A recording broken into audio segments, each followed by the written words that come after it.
മന്ത്രി ശ്രീ ഗണേഷ് കുമാറിൻ്റെ അവിഹിത ബന്ധം ഭാര്യയായ ശ്രീമതി ബിന്ദു മേനോൻ കയ്യോടെ പിടികൂടുകയും എല്ലാ തെളിവുകളും ശേഖരിച്ച് പോലീസിനെ വിളിക്കുകയും ഒക്കെ ചെയ്തു എന്നതാണ് ഇപ്പോഴത്തെ ഏറ്റവും പുതിയ വിവാദം. അവർ പറയുന്നു 2 മാസത്തിലധികമായി ഇവർ പിരിഞ്ഞു നിൽക്കുകയാണ്. മന്ത്രി അവരെ മൊബൈലിൽ ബ്ലോക്ക് ചെയ്തിരിക്കുകയാണെന്നും പറയുന്നു. അങ്ങനെ കയ്യോടെ പിടികൂടണമെന്നുള്ള ഉദ്ദേശത്തോടു കൂടി തന്നെയാണ് ആരെയും അറിയിക്കാതെ വാലകം വീട്ടിലേക്ക് അവർക്ക് വളരെ ആ ഒരു പദ്ധതി ആവിഷ്കരിച്ചുകൊണ്ട് തന്നെയാണ് അങ്ങോട്ട് കയറി വന്നിട്ടുള്ളത് എന്ന് പറയുന്നു.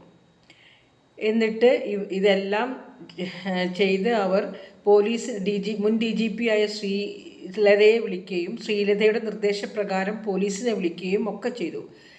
അതിനു മുന്നേ തന്നെ മുഖ്യമന്ത്രിക്ക് പരാതി കൊടുക്കുകയും മുഖ്യമന്ത്രിയുടെ മകളെ വിളിച്ചു പറയുന്നു. അപ്പോൾ ഏകദേശം ഒരു പടം കേരളീയർക്ക് കിട്ടി. മുഖ്യമന്ത്രി പരാതികൾ ചെല്ലുന്നത് അപ്പോൾ മുഖ്യമന്ത്രിയുടെ മകളുടെ അടുത്താണ്. അപ്പോൾ സൂപ്പർ മുഖ്യമന്ത്രിയാണ് മകൾ എന്നുള്ളൊരു ഏകദേശം ഒരു പടം മുഖ്യമന്ത്രിയുടെ മകളെ വിളിച്ചു പറഞ്ഞു എന്നൊക്കെയാണ് പറയുന്നത്. അപ്പോൾ എന്തായാലും മുഖ്യമന്ത്രിയുടെ ശ്രദ്ധയിൽ ഒരു സ്ത്രീ ഡൊമസ്റ്റിക് വയലൻസ് അവരെ അടിച്ചു എന്ന് പറയുന്നു, മർദ്ദിച്ചു, ഒരു അദ്ദേഹത്തിൻ്റെ ഒരു ജോലിക്കാരനെ കൊണ്ട് അവരെ മർദ്ദിപ്പിച്ചു എന്ന് പറയുന്നു. ആ വാർത്തകളൊക്കെ മുഖ്യമന്ത്രിയുടെ അടുത്ത് എത്തിയിട്ടും മുഖ്യമന്ത്രി അതിനെതിരെ നടപടിയൊന്നും എടുത്തതായി കണ്ടില്ല. എന്തായാലും അത് ശ്രദ്ധയിൽപ്പെടുത്തിയെന്ന് അവരെന്നെ വിളിച്ചു പറഞ്ഞ സ്ഥിതിക്ക്. അപ്പം ഇതിനു മുന്നേ മുഖ്യമന്ത്രിക്ക് അത് സ്വമേധയാ പോലീസിലേക്ക് ഫോർവേഡ് ചെയ്യാമായിരുന്നു. മുഖ്യമന്ത്രി അന്ന് ഉമ്മൻചാണ്ടിയുടെ കാര്യത്തിലും പറഞ്ഞത് നിയമത്തിൻ്റെ വഴിക്ക് പോകട്ടെ.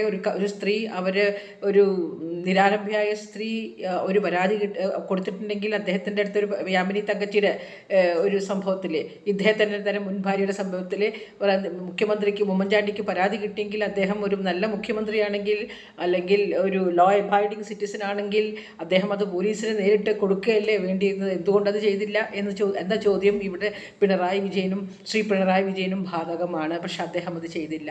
അത് കഴിഞ്ഞ് ഇവർ പറയുന്നു ഗണേശനോട് മാധ്യമപ്രവർത്തകർ ചോദിച്ചു 112 ഭാര്യ വിളിച്ചതോ വെച്ചാൽ വട്ടുള്ളവർ പലർത്തേക്കും 112 വിളിക്കുമെന്ന് പറഞ്ഞു.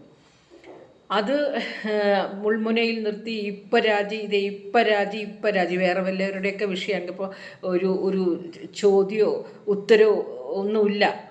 ഇപ്പോൾ എന്താണ് ഗണേശനെ ചോദിക്കാനുള്ള സാവകാശമൊക്കെ കൊടുത്തിട്ടുണ്ട്. വേറെ മറ്റുള്ളവരുടെ വിഷയത്തിൽ അതിപ്പോൾ രാഹുൽ മാങ്കൂട്ടത്തിൻ്റെ വിഷയത്തിലാകുമ്പോഴേക്കും രാഖി രാമായണമാണ് ലോഡ്ജ് വളഞ്ഞൊക്കെയാണ് ഇവിടെ അദ്ദേഹത്തിനെതിരെ നടപടിയെടുത്തിട്ടുള്ളത്. ഉമ്മൻചാണ്ടിയുടെ കാര്യത്തിലൊക്കെ അവർ ഭയങ്കര ജാഗ്രത പുലർത്തിയിരുന്നു ഇത്തരം കാര്യങ്ങളിലൊക്കെ. അതേസമയം ഒരു ഇടതുപക്ഷക്കാരനായ സിനിമാക്കാരൻ്റെ പീഡനത്തിന്മേൽ ഒരു സ്ത്രീ കൊടുത്ത ഒരു സിനിമാ പ്രവർത്തകർ തന്നെ കൊടുത്ത പരാതിയിലും മെല്ലെ പോക്ക് തന്നെയാണ് ഉണ്ടായിട്ടുള്ളത്. ശ്രീ മുകേഷ് MLAക്കും വളരെയധികം മെമ്മയോടും വളരെ ലീനിയൻ്റാണ്, വളരെ ലീനിയൻസി കാണിച്ചിട്ടുണ്ട്. അപ്പോൾ ഒന്നുകിൽ ഇത്തരം കേസുകളിൽ ഇതൊന്നും ജനങ്ങളെ ബാധിക്കുന്ന വിഷയവുമല്ല. പക്ഷേ പീഡിപ്പിക്കുകയാണെങ്കിൽ അല്ലെങ്കിൽ സാമ്പത്തിക ക്രമക്കേട് നടത്തുകയാണെങ്കിൽ ഒരു കൺസെൻ്റ് ഇല്ലാതെ ഒരു സ്ത്രീ മറ്റൊരു മന്ത്രി വേറൊരു സ്ത്രീയെ തൻ്റെ ഇഷ്ടങ്ങൾക്ക് ഉപയോഗപ്പെടുത്തുകയാണെങ്കിൽ ഒക്കെ നമുക്ക് ജനങ്ങളെ ബാധിക്കുന്നതാണ്. ഇത് മന്ത്രിയും വേറൊരു സ്ത്രീയും മന്ത്രി പറയുന്നു സംഭവിച്ചു വരുന്നു 5000 പ്രണയം മറ്റേത്. ഇതൊന്നും നമുക്ക് മാങ്ങാത്തൂലിയൊന്നും കേൾക്കേണ്ട ആവശ്യമില്ല. മന്ത്രി മര്യാദയ്ക്ക് ഭരിക്കുന്നുണ്ടോ? മന്ത്രി തന്നെ പറയുന്നു വലിയ അഡ്മിനിസ്ട്രേറ്ററാണ് മന്ത്രി എന്ന് പറയുന്നു. SRTC ഗതാഗതം ആയതുകൊണ്ട് നമുക്ക് കാര്യമായിട്ട് അതിനെക്കുറിച്ച് പഠിച്ചിട്ടില്ലാത്തവരോട് പറയാനും സാധിക്കുന്നില്ല. എന്തൊക്കെയോ ചെയ്യുന്നുണ്ട് എന്ന് കുറച്ചും എന്തായാലും കാലാനുസൃതമായ മാറ്റങ്ങളൊക്കെ കുറച്ചെങ്കിലും കൊണ്ടുവന്നില്ലെങ്കിൽ അതൊരു ദോഷമാണല്ലോ. അപ്പോൾ അത്തരത്തിലുള്ളൊരു മാറ്റങ്ങളൊക്കെ ഉണ്ടാവും. സ്വയം ക്ലെയിം ചെയ്യുന്നുണ്ട്, ഞാൻ അസൽ മന്ത്രിയാണ് എന്ന് പറയുന്നുണ്ട്. അത് ആയിക്കോട്ടെ, നല്ല മന്ത്രിയാണെങ്കിൽ നല്ലത്. നല്ല മന്ത്രിയുടെ പേഴ്സണൽ കാര്യങ്ങളിലൊന്നും നമ്മൾ അന്വേഷിക്കാൻ, മന്ത്രിക്ക് ആരോട് റോബോട്ടുകളൊന്നും അല്ലല്ലോ മന്ത്രിമാരും MLA മാരും, ആരോടൊക്കെ പ്രണയമൊക്കെ ഉണ്ടാവാം. പക്ഷേ പബ്ലിക് ഓഫീസ്, ജനങ്ങൾ വിശ്വാസം അർപ്പിച്ച് ഏൽപ്പിച്ച പബ്ലിക് ഓഫീസ് സ്വന്തം താല്പര്യങ്ങൾക്ക് വേണ്ടി ഉപയോഗിക്കുന്നുണ്ടോ, ആ ഓഫീസ് ഉപയോഗിച്ച് ജനങ്ങളെ നിരാലംബരും അരികുവൽക്കരിക്കപ്പെട്ടവരും അതേസമയം ഫീബിളുമായിട്ടുള്ള ആൾക്കാരെ ഭീഷണിപ്പെടുത്തി കാര്യങ്ങൾ സാധിക്കുന്നുണ്ടോ എന്നൊക്കെ ഉണ്ടെങ്കിൽ ജനങ്ങൾ വിജിലൻ്റാണ്, അതിനെതിരെ ജനങ്ങൾ ആക്ഷൻ എടുക്കും. പിന്നെ സ്വന്തം ഭാര്യയെ ഫിസിക്കലി അബ്യൂസ് ചെയ്തിട്ടുണ്ടെങ്കിൽ, അടിക്കുക മർദ്ദിക്കുക ഒക്കെ ചെയ്തിട്ടുണ്ടെങ്കിൽ ജനങ്ങൾക്ക് അതിൽ ഇടപെടാം. ഭാര്യ വിളിച്ചു പറഞ്ഞ സ്ഥിതിക്ക് ജനങ്ങൾക്ക് അറിയാം, എന്നെ അടിച്ചു, അങ്ങനെ ചെയ്തു എന്നൊക്കെ, എന്നെ വീട്ടിൽ നിന്ന് കയറ്റിയില്ല, വീട്ടിൽ പൂട്ടിയിട്ടു എന്നൊക്കെ ആ സ്ത്രീ വിളിച്ചു പറഞ്ഞിട്ടാണ് നമുക്കറിയാം. അതുകൊണ്ട് നമുക്ക് ഇടപെടാം. അതല്ല, അവർ പരാതിപ്പെടാത്തോടത്തോളം ഞങ്ങൾക്ക് ഒത്തുപോകാൻ പറ്റുന്നില്ല, അതുകൊണ്ട് ഞങ്ങൾ പോകുന്നു. അത് മന്ത്രിയുടെ രണ്ട് ബന്ധവും 3 ബന്ധവും ഒന്നും ജനങ്ങളെ ബാധിക്കുന്നതല്ല. പക്ഷെ അവർ വിളിച്ചു പറയുമ്പോൾ അത് വിഷയമാവുന്നു. ഒരു മാതൃകയാക്കേണ്ട ആൾക്കാരാണ് പൊതുപ്രവർത്തകരായി എന്ന് പറഞ്ഞിട്ട് ഭാര്യ ആണ് പൊതുപ്രവർത്തക എങ്കിൽ ഭർത്താവിൻ്റെ എല്ലാവിധ കൊള്ളരായ്മകളും താന്തോന്നിത്തരം സഹിച്ച് പബ്ലിക് ഇമേജിനെ എഫക്റ്റ് ചെയ്യുമെന്ന് പേടിച്ച് സഹിച്ച് ജീവിക്കേണ്ട ആവശ്യമൊന്നുമില്ല. അതേപോലെ തന്നെ പൊതുപ്രവർത്തകൻ ഭർത്താവിന് ഭാര്യയുടെ താന്തോന്നിത്തരം കൊള്ളരായ്മകളും സഹിക്കുക അതുമല്ല കെമിസ്ട്രി ഗെറ്റ് അലോങ് ചെയ്യുന്നില്ല, ഞങ്ങൾ 2 വഴിക്ക് പിരിയുന്നു എന്ന് പറയുന്നതിലും തെറ്റൊന്നുമില്ല. പക്ഷേ ഈ assault, physical assault, sexual assault, പിന്നെ വഞ്ചന, അതൊക്കെ വന്നാൽ ആ ഓഫീസിൽ പിന്നെ ആ വ്യക്തി ആണാണെങ്കിലും പെണ്ണാണെങ്കിലും കണ്ടിന്യൂ ചെയ്യാൻ പാടില്ല. വേറൊരു പരസ്ത്രീ ബന്ധമുണ്ടാവുന്നത് അഡൾട്ടറി എന്ന ക്രിമിനൽ കുറ്റമൊന്നല്ല, പക്ഷെ സിവിൽ കുറ്റം ആണ്. അത് വെച്ചാലും അത് അവരുടെ മാരേജിലെ വിഷയമാണ്. അവർക്ക് വേണമെങ്കിൽ കേസ് കൊടുക്കാം, പിരിയാം, ഫയൽ ചെയ്യാം, കോമ്പൻസേഷൻ വാങ്ങി പോകുകയൊക്കെ ചെയ്യാം.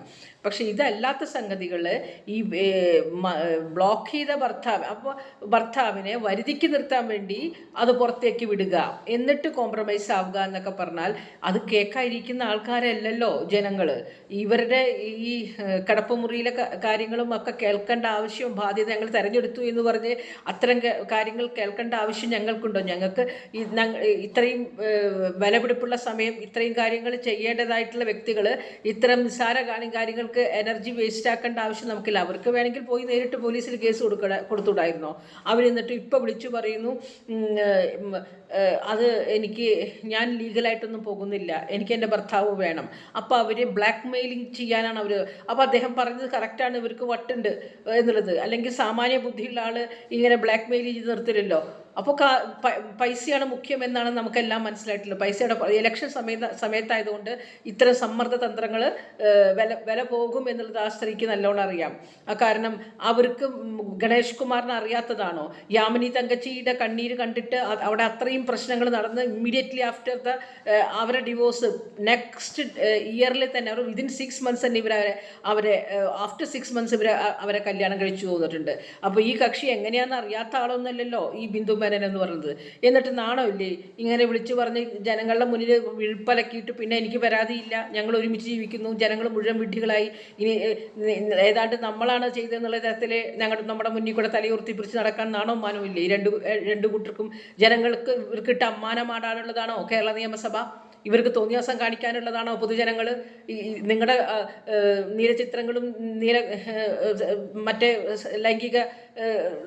ലൈംഗികതയും അല്ലെങ്കിൽ വളരെ സ്വകാര്യമായ സംഗതികളൊക്കെ ഞങ്ങൾക്ക് കേൾക്കേണ്ട ആവശ്യമൊന്നും ഉണ്ടായിരുന്നില്ല. ഒന്നുകിൽ അവരെ ബിന്ദുമേനൻ ഫിസിക്കൽ അബ്യൂസ് അല്ലെങ്കിൽ നടന്നിട്ടുണ്ടെങ്കിൽ, അല്ലെങ്കിൽ അബ്യൂസ് നടന്നിട്ടുണ്ടെങ്കിൽ അതിൽ ഉറച്ചു നിൽക്കണം. അതല്ലാതെ ഒരു മനുഷ്യനെ വെറുതെ ഇട്ട് നാറ്റിക്കുകയല്ലോ വേണ്ടത്. പരാതി ഇല്ലെങ്കിൽ പിന്നെ എന്തിനാണ് പൊതുജന മധ്യത്തിൽ? അപ്പോൾ റിപ്പോർട്ടർ ചാനൽ പറയുന്നു പരാതി ഇല്ല, ഒരു മാപ്പ്, ഒരു തെറ്റൊക്കെ ആർക്കും പറ്റുമല്ലോ, അത് കഴിഞ്ഞാൽ അത് ക്ഷമ ചോദിച്ചാൽ പിന്നെ അതിലപ്പുറമല്ലോ. ക്ഷമ ചോദിക്കുക എന്നുള്ളത്, ക്ഷമിക്കുക എന്നുള്ളത് ഏറ്റവും വലിയ മാനവികതയല്ലേ എന്നൊക്കെ. നാണുണ്ടോ റിപ്പോർട്ടറിൽ അരുൺകുമാറിന് ഇതൊക്കെ പറയാം? ഇതല്ലല്ലോ മറ്റൊരാളെ കുറിച്ച് പറയുമ്പോൾ പറഞ്ഞിരുന്നത്.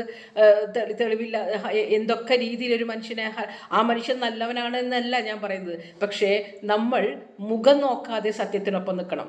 അതായത് കൊടി അടയാളത്തിൻ്റെയും അല്ലെങ്കിൽ കൊടിയുടെ നിറത്തിൻ്റെയും അടിസ്ഥാനത്തിൽ അടിസ്ഥാനത്തിലായിരിക്കരുത് നമ്മൾ ഓരോരുത്തരോ നമ്മൾ നിലപാടെടുക്കേണ്ടത്. സത്യം എന്താണോ അതിനൊപ്പമായിരിക്കും. ഗണേഷ് കുമാറിൻ്റെ കാര്യത്തിൽ ഗണേഷ് കുമാർ ഇതിന് മുഴുവൻ തെറ്റ് ചെയ്തിട്ടുണ്ട്. ഗണേഷ് കുമാറിൻ്റെ പേഴ്സണൽ കാര്യം നമ്മുടെ വിഷയമേ അല്ല. ഇനി ഈ സ്ത്രീ വിഷയത്തിൻ്റെ പേരിൽ സ്ത്രീകളുടെ വളരെയധികം ഇത് ഡെമോക്രസിയാണ്, കോൺസ്റ്റിറ്റ്യൂഷൻ അതൊക്കെ ഉറപ്പ് വരുത്തിയിട്ടുണ്ട് ജെൻഡർ ഈക്വിറ്റി എങ്കിൽ കൂടി സ്ത്രീകളൊക്കെ വളരെയധികം ഒരുപാട് ദുർബലരാണ്, പാർശ്വവൽക്കരിക്കപ്പെട്ടവർ തന്നെയാണ്. അത്തരം സ്ത്രീകൾക്ക് കിട്ടേണ്ടതായ അവകാശങ്ങളൊക്കെ തടഞ്ഞു വെച്ച് അത് വിത്ത്ഹോൾഡ് ചെയ്ത് അത് വളരെ ഒരു കാടത്തരം കാണിക്കുന്നുണ്ട് പുരുഷന്മാർ. ഈക്വൽ ആനുപാതികമായിട്ടുള്ള ഒരു പ്രാതിനിധ്യം കൊടുക്കുന്നില്ല. അങ്ങനെയൊക്കെ ആ സമയത്ത് അതുകൊണ്ട് തന്നെ ഇൻ്റർവെൻഷൻസ് ആവശ്യമുണ്ട്. അപ്പോൾ അവിടെ എല്ലാ ദിക്കിലും ഒപ്പം നിൽക്കണം. അല്ലാതെ CPM-ൻ്റെ MLA നിൽക്കുമ്പോൾ വേറൊരു നയം, കോൺഗ്രസ്സിന് വേറൊരു നയം, BJPക്ക് വേറൊരു നയം. ഇപ്പോൾ ഈ സ്ത്രീ വിഷയം എന്ന് കേൾക്കുമ്പോൾ ഈ ലോകത്തിലാകെ കൂടിയുള്ള അഴിമതി സ്ത്രീ വിഷയം മാത്രമാണെന്നാണ് മലയാളികൾ വിചാരിക്കുന്നത്. അതൊരു അഴിമതിയല്ലാതെ അവരുടെ സ്വകാര്യ വിഷയമാണ്. അതിൽ എബ്യൂസ് ഉണ്ടെങ്കിൽ അല്ലെങ്കിൽ കൺസെൻറ്റ് ഇല്ലെങ്കിൽ മാത്രമേ പൊതുജനത്തിൻ്റെ വിഷയമാവുന്നുള്ളൂ. ഈ ഒരു വിഷയം മാത്രം പൊക്കി പിടിച്ചുകൊണ്ട് പൊതുജനങ്ങളെ ഇങ്ങനെ ഇറിറ്റേറ്റ് ചെയ്യേണ്ട. ഇവിടെ സാമ്പത്തിക ക്രമക്കേടുകളും ജനങ്ങൾക്ക് അർഹിക്കപ്പെട്ട കാശ് പലതരത്തിലും ദുരുപയോഗം ചെയ്യപ്പെടുന്നുണ്ട്. അതൊന്നും അഴിമതിയായില്ല, അതൊരു നാണക്കേടുമല്ല. ഇതാണ് ഏറ്റവും വലിയ നാണക്കേട്. ശരി, നമ്മൾക്ക് ഇതിൻ്റെ പിന്നാലെ പോകാം, ഇതിനെക്കുറിച്ചൊന്ന് ശരിയായിട്ട് നടപടി എടുക്കണം, ഇയാളെ കൊണ്ട് രാജിവെപ്പിക്കണം എന്നുള്ള രീതിയാകുമ്പോഴേക്കും ഇതേ കീഴ്മേൽ മറിയുന്നു. എന്താണ് ശ്രീമതി ബിന്ദു മേനോനൊക്കെ കരുതിയത്? കേരളങ്ങൾ അവരുടെ ഭർത്താവിനെ പരിധിക്ക് നിർത്തേണ്ടത് ജനങ്ങളുടെ സ്വാസ്ഥ്യം കെടുത്തിയിട്ടല്ല. ജനങ്ങൾ കാശ് ചെലവാക്കി ഇലക്ഷന് നിർത്തി MLA ആക്കിയിട്ടുള്ള ആൾക്കാർക്ക് കുറച്ചൊക്കെ അന്തസ്സ് വേണമെന്ന് നമ്മളൊക്കെ പ്രതീക്ഷിക്കും.